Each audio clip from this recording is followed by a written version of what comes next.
Hi everyone, it's Rachel back with the Shades of Orange, and I thought you would be interested to know what I have been reading in terms of stabby books, aka thrillers and horrors, through this spooky season. And of course, with the spooky season also comes fall cold, so if I sound a little bit stuffed up in this video, that's because I am. I basically pounded a whole bunch of coffee before sitting down to record this, so hopefully my brain will be in gear.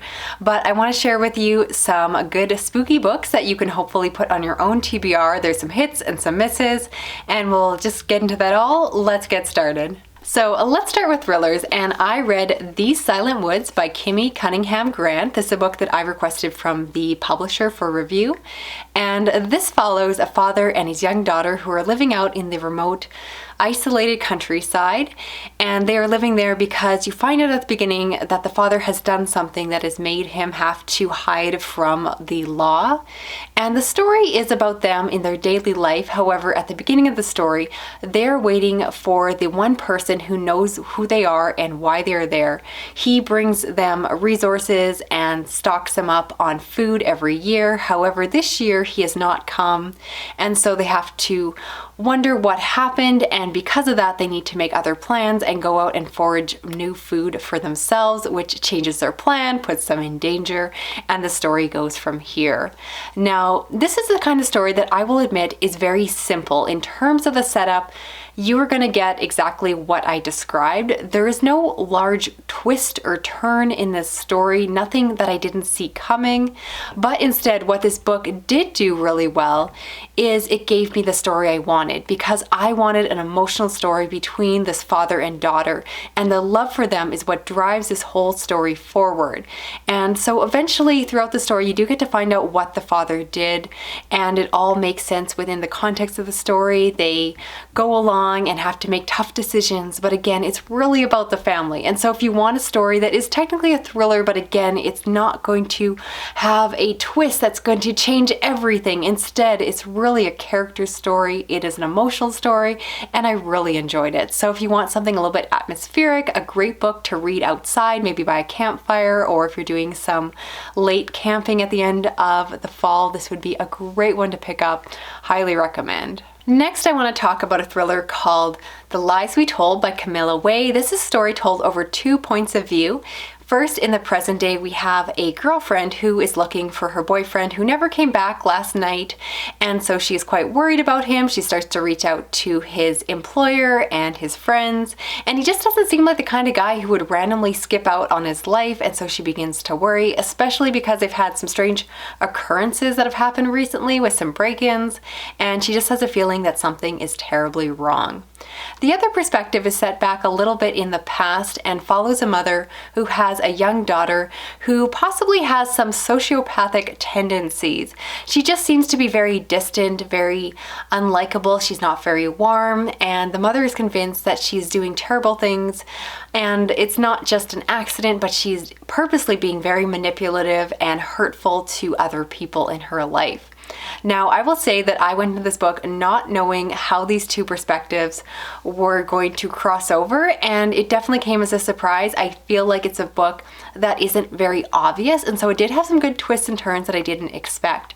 What I liked most about this book was the perspective set back in the past, because if you don't know, I love a creepy kid, I love a sociopathic character, and so obviously I was really into this child, and I thought that that part was done really well. I was always intrigued, always happy to get back to the perspective of the mother, who is obviously very concerned. This book feels a little bit like the book We Need to Talk About Kevin, but a light version of that. I don't think it has the literary depth or character development of that one, but it kind of follows the same idea of a mother looking at their child and going, oh no, this child is not quite right. Although I do have to admit that I didn't entirely love this book, and a lot of it comes from the fact that I just did not care about the present day perspective. Maybe I sound really cold-hearted, but I did not care what happened to the boyfriend. I just did not care at all and was just waiting to get back to the past perspective. Again, it was cool how the two perspectives came together, and so if you're looking for a thriller, I would cautiously recommend it. It was a little bit forgettable, but it was fun at the time I was reading it. Last for thrillers, I want to talk about Penance, which is a translated Japanese thriller that follows 4 best friends that when they were children, something terrible happened to one in their group and they were murdered. And the mother of that child has pointed the finger at her friends and said that they are responsible for her death. They have their secrets and are trying to come to terms with this. And the story is broken up into different narrative slices of life where we get to see the different perspectives of these characters as they grapple with what happened as they were children and now as adults looking back on those events. I don't want to give away too much of the plot, but I'll say that this book has some really fantastic elements to it. If you don't know, I love fiercely feminist literature, and this definitely has those elements within it. It's almost a female coming-of-age story, but a very dark and cutting version of that. It deals with issues of women getting their first period, or perhaps not, and there is a lot of setup around the mean girls, the social constructs of the group dynamics, and particularly in the first few chapters, there's a focus on dolls. There are the classic, more traditional French dolls of the past, and then those that come from the city are drawn to these more modern dolls, and the dolls play a major role in the story. And if you don't know, I love a story involving creepy dolls. The dolls themselves aren't necessarily creepy, but they just play a major part in the story, and I loved it. I will say that the first 2 sections of this book were incredible. I was headed to give this book a 5-star rating, and I had to bump it down to 4 only because I didn't feel like the rest of the book was as strong. But this book has some cutting moments, some amazing twists and turns, and the reason I couldn't give it a full 5-star rating is the fact that, in my opinion, the narrative kind of falls apart in the later part of the book. It just feels a little bit fragmented, a little bit drawn out, and I just feel like the author lost their way. If this had been written as perhaps a novella, I think I would have loved it a lot more because, again, there was just a lot of extra in the book that I didn't feel like it added to the story. But again, if you are like me and like fiercely feminist stories that are dark and an author that is not afraid to go there and go to some very uncomfortable places, this book really has that. I heard great things about this book. I would definitely recommend it. This is the same author that wrote Confessions, which I liked, but personally I think this one is even better. Now, switching over to horror, we have Weep Woman Weep by Maria DeBlassie, and this is a horror novella that is set in New Mexico and follows a woman of Mexican descent. In this small town, there is believed to be some kind of Buja witch or entity, some Aztec goddess that is causing all the women in the town to suffer sadness. They are not able to be happy, but instead are plagued by tears and sorrow. And this sorrow has caused the main character's female best friend to lose her life, and she, now the main character, has to grapple with her own sadness, her own distraught nature, and try to move past this. I don't want to give away too much of the plot. It is just this dark, almost a fairy tale story, but it is definitely horror. It is definitely dark. And once again, like the last book I mentioned, if you want some fiercely female-driven literature, this is it. I picked up this book after being in maybe a bit of a reading slump. I was picking up books and putting them down, and I just was not enjoying anything I was reading. And then I found this book, and oh my goodness, I was so delighted. If you're a fan of people like V. Castro, Sylvia Moreno Garcia, I think that Maria DeBlassie is going to be the next big Latinx author that you're going to want to watch. She writes amazing characters. I fell in love with them. I thought they were so well developed in only a short number of pages. The story itself is haunting and beautiful and lyrical, but at the same time, very scary. Definitely one I want to reread. Definitely one with favorite potential. Highly recommend it, and I feel like this one is a little bit more underhyped than a lot of the other 2020 releases that are out there. So highly recommend, if you can get your hands on it, do it.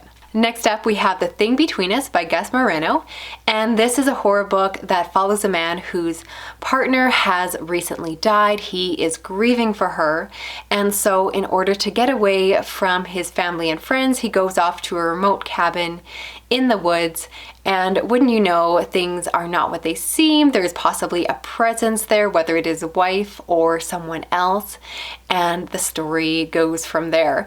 I will say that I was really excited for this one because I typically enjoy horror stories that involve grief, especially spouse or partner grief, where it is you longing for your partner that has passed away. And I also heard that this book involved some technology, which I was really excited about.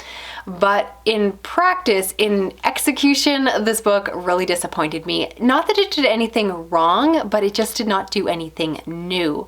I have read these stories so many times before. The premise was very straightforward and the story was exactly what you would expect from a synopsis like that. And so I don't really recommend it, only because you know me, I'm always looking for something different, something fresh, something new. And I felt like I've read this story so many times before, so it was a huge disappointment. Can't personally recommend it unless you're someone who thinks that that sounds good and wants to read it for yourself. If you like haunted house stories a lot more than I do, maybe you'll enjoy it, but it definitely did not work for me at all, which was, again, very disappointing. And finally, I want to talk about The Silence by Tim Lebbon, and this is a horror story that involves a set of caves that are being excavated, and in doing so, the world accidentally unleashes ancient beasts. These beasts hunt by sound, and so in order to stay away and to survive, people need to be very quiet. The story is told from the perspective of a family, particularly from the perspective of the daughter who is deaf in the family, and her skills as someone who is used to navigating the world without speaking and without hearing is a great asset to her family. They have all learned to use sign language in order to communicate with her, and so they use that to talk throughout this book. Now, from the synopsis, you might be thinking that this sounds a lot like the movie The Quiet Place, and I will agree. From the premise, it definitely does have a really similar setup. My understanding is that the two works were written separately, and it just happens that two authors or two creators came up with very similar ideas. But yeah, it's very similar in terms of the setup.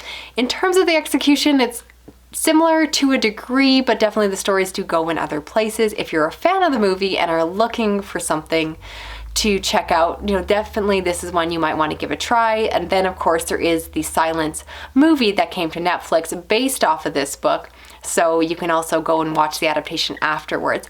I enjoyed it. I think Tim Lebbon is really good in terms of telling an engaging story. I find myself always flipping the pages, and he's pretty good at writing very action-based horror, which sometimes works for me, sometimes doesn't. So I'd say the characters were good, but definitely they weren't the forefront of the story, and instead it was much more about the action, the plot, and the narrative moving forward. So if you're in kind of a slumpy mood, I would recommend Tim Lebbon's books because, again, I feel like they kind of move and you'll just find yourself flipping the pages, moving forward. So enjoyed it, liked it. I believe I gave it 4 stars and would certainly recommend it if that sounds up your alley. So that is it for this video. I would love to hear down below, of the books I talked about, which ones are you planning on checking out for yourself, and also tell me what you are reading this spooky season, what has been good and bad so far. I'd love to hear your reviews.